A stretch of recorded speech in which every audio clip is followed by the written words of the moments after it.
Alex here with a high conflict child custody video on timeshare exchanges. So if you go through a divorce or a child custody case, you're going to end up with a timeshare schedule. Whether it's temporary or permanent isn't really going to be covered in this video. What I do want to cover is how to diffuse high conflict timeshare exchanges. If you're not having conflict at exchanges, I can't imagine how you could be in a high conflict child custody case. And the only reason I say that is because having gone through it myself, my ex always took advantage of the exchange as a moment to induce some kind of conflict. You know, whether it was me or my wife that was showing up. In fact, the few times that my wife did show up, it was always a high conflict situation. There may have been one or two at most examples of a time when it was not high conflict, when something insane didn't go on. And when it was just me early on, it was pretty much the same. It wasn't until years later that my ex realized she wasn't going to really have a chance to make a big deal out of the exchange. And that partially happened because, you know, as I went through the court process, I found ways to diffuse the timeshare. So the first and most obvious solution to a high conflict situation is to reduce the conflict entirely, to eliminate the conflict entirely. A lot of people focus on evidence and proving, you know, what's going on at the timeshare exchange, taking pictures, taking video, bringing witnesses. Honestly, this is a last resort. In fact, sometimes, you know, when I'll hear somebody say, I don't want to eliminate the timeshare exchange because I want to get some evidence, it makes me think that that person's the abuser. Because from my perspective, I just wanted anything just to get around and not even have to see her face.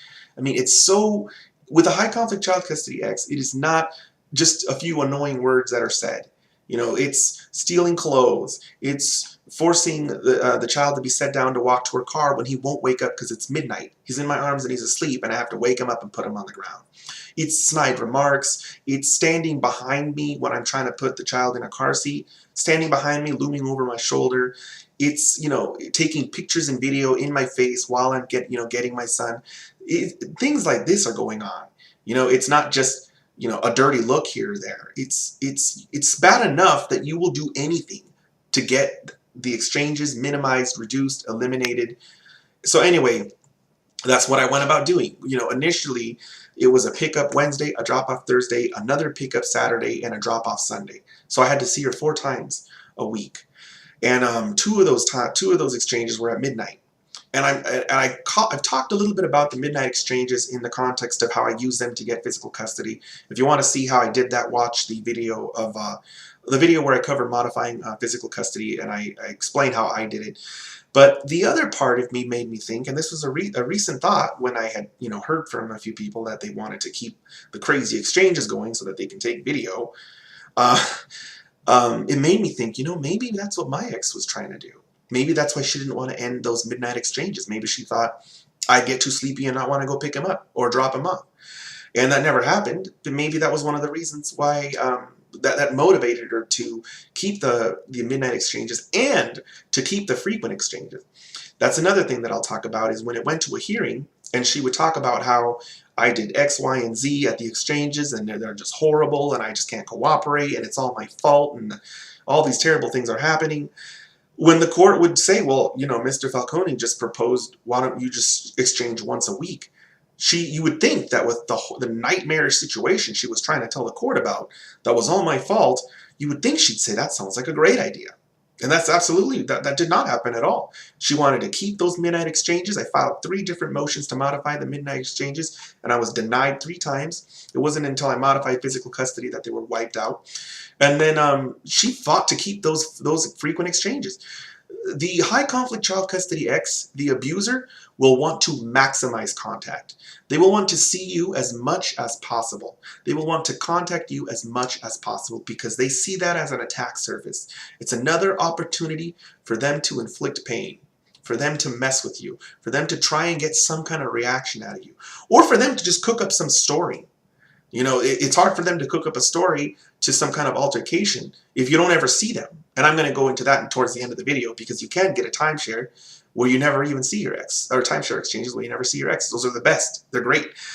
So anyway, the first thing I'd recommend is reducing the number of exchanges. So as our child got older, basically, especially when he got into school, I was able to read. Well, when he got into school, I believe I still had to deal with the.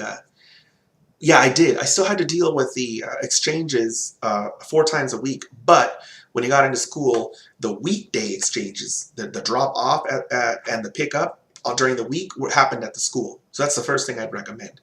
If you can tie your timeshare exchange into the school or any other event, maybe it's extracurricular or something like that, do it, because then you don't have to see your ex.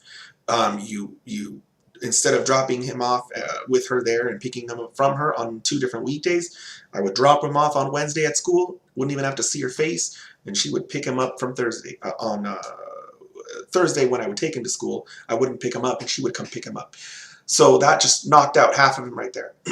And then later on, I can't remember how many years later, I got the timeshare visitation modified one more time, and again it was because my ex was complaining.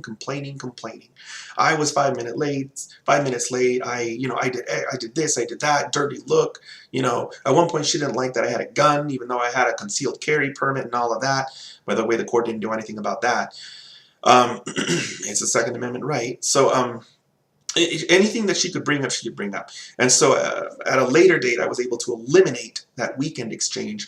And so the only exchange was the exchange at the school. And as you heard me mention earlier, you can set it up when your kids are of school age so that timeshare exchanges occur at school. Those are the best possible exchanges, because and if you can just do that once a week, you'll never even have to see your ex.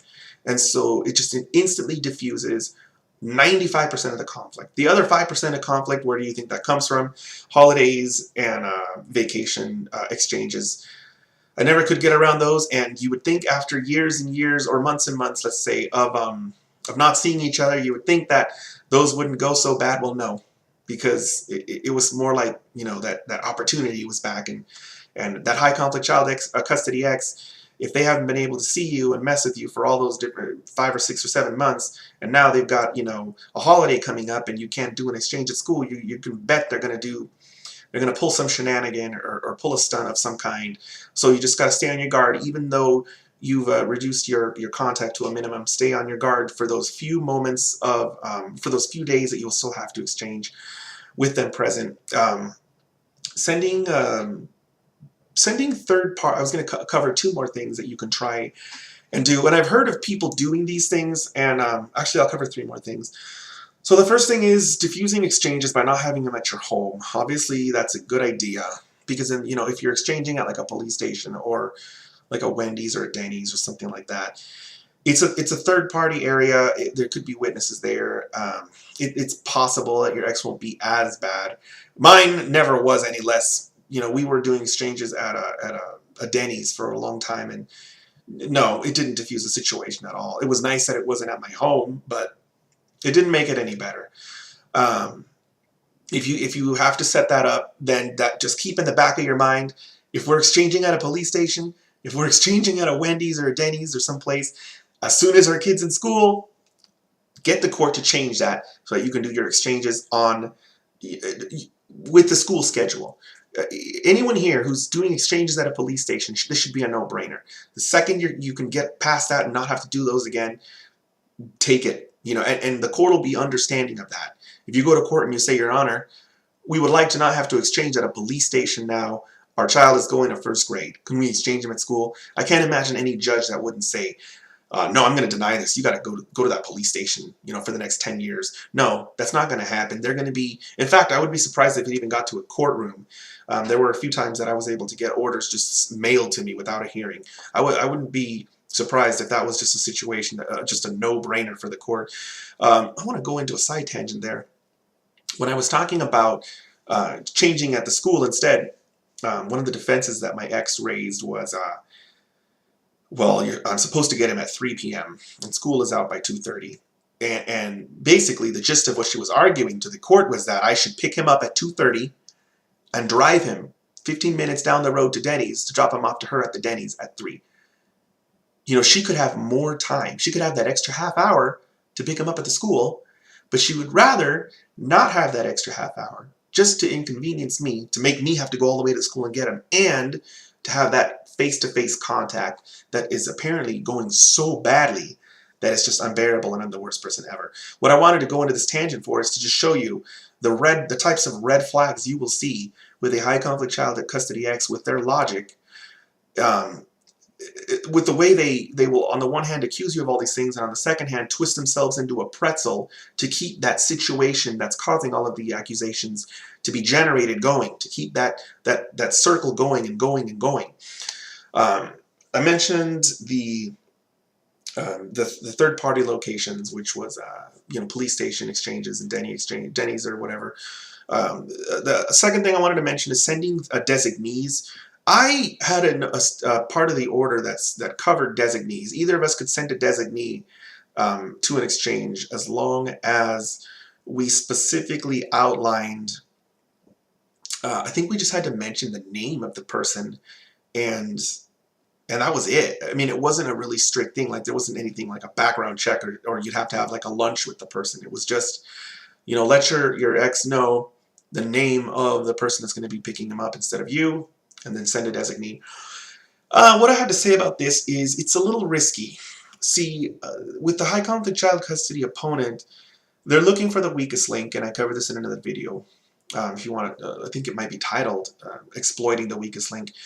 They're looking for the weakest link, and I always felt that with a designee, my ex may try to find some excuse with which to say either that they did something inappropriate or that that she wouldn't let them take our son, bring him to me for whatever reason. So I didn't exercise it very often, but when I did exercise it, I can't remember a situation right now where it went really badly. I just want to bring up that be cautious about that, especially if the person that you're sending means a lot to you, like if it's like your mom or your girlfriend or wife, because that actually, when I did that, that did blow up every single time. And I mean, I mentioned this in previous videos. At one point, she cooked up a situation, had fake witnesses standing around, and then filed a police report. Luckily, those witnesses chickened out and they didn't lie, and they didn't support her story, and my wife didn't get in trouble. But like, this is the kind of stuff that could happen. I think I covered this a little bit in a video titled Your New Partner. So check that out if you want to get the details on that story. But anyway, sending designees, it's a possibility, but I mean, hopefully it's somebody who's not too attached to you, like maybe just an acquaintance, a friend, and they may get sick of it after. I mean, if your ex makes things a little nutty for them, they may get sick of it and not want to do it anymore. So, I mean, you're exposing your friend to, you know, a bad situation. That was the second, the example. The third example, and right of refusal. So, in this entire video, I talk about eliminating and cutting back on contact. And I have an entire video where I go into why first right of refusal is a bad notion for high conflict child custody cases. I'm not going to talk about it all over again. If you've gotten to the end of this video and you're stressing out about your timeshare exchanges because they're insane, the last thing I want to leave off with is do not allow a first right of refusal in your child custody case. If you are backed against the wall and you are cornered by the judge or your lawyer and you have to allow it because whatever, you're being drilled, you know, about, I'm not even going to go into it. Just the judges that do this don't know yet. Many judges find out very quickly why this doesn't work, but you may have one of those brand new rookie judges who just has no clue. The problem with a high conflict child custody ex is they turn anything they can into a weapon. They exploit anything they possibly can. And in my situation, luckily, my order never had a first right of refusal written into it. It was brought up at a hearing orally, but that does not count as a court order for it to be brought up and discussed. And so my ex would try to bring up first right of refusal all the time, and I very quickly caught on that she wanted to even have more exchanges. She was trying to find a way to interact with me as much as she possibly could. Each interaction meant another chance for some kind of explosive conduct to occur, and each interaction also meant another opportunity for her to steal some clothing. I mentioned that in one of my videos too. I can't remember which one now, But if you've seen enough of them, you've probably heard me talk about, oh, I think it might be the boundaries video. Check out that video if you want to hear yet another story on how every exchange meant a batch of clothing was stolen. So anyway, going back to what I was talking about, do not allow first right of refusal, and please watch the video on first right of refusal. I go into detail as to why it is a bad idea for a high conflict child custody case. Many judges have figured it out and will actively say no. And I've even seen some judges who have figured it out along the way. The issue gets brought back to them and they just vacate the order. They're just so sick of it, of how bad it gets. So with that, I'm going to go ahead and end this video. Hopefully people find it useful. If anyone wants to post into the comments below some kind of story that confirms basically what I've mentioned here. If you have insane custody exchanges, anything like that going on, people want to know that they're not alone out there, that they're not the only one going through bizarro world. So yeah, go ahead and post it in the comments below. Of course, if you have any questions, feel free to send me an email, and I'll see you guys next time.